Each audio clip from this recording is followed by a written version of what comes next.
Lagi dan lagi, Angkatan Bersenjata Rusia memberikan kerugian yang signifikan pada kubu Zelensky.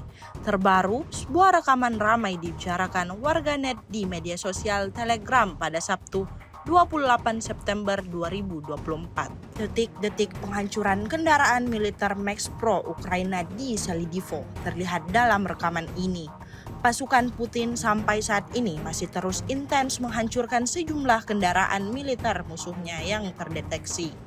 Kendaraan militer Max Pro Ukraina salah satunya. Saat melaju kencang, hantaman rudal datang hingga membuat target oleng dan alami kelumpuhan total.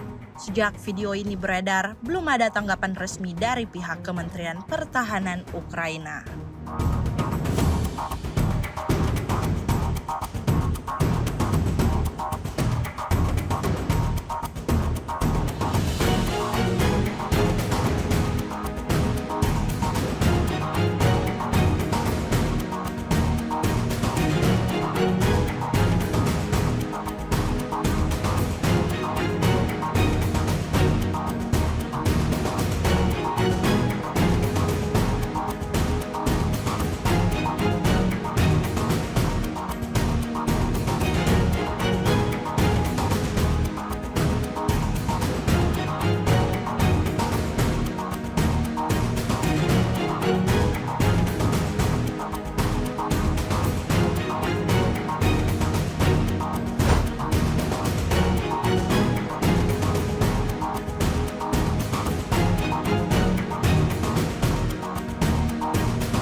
Download Tribun X sekarang, menghadirkan lokal menjadi Indonesia.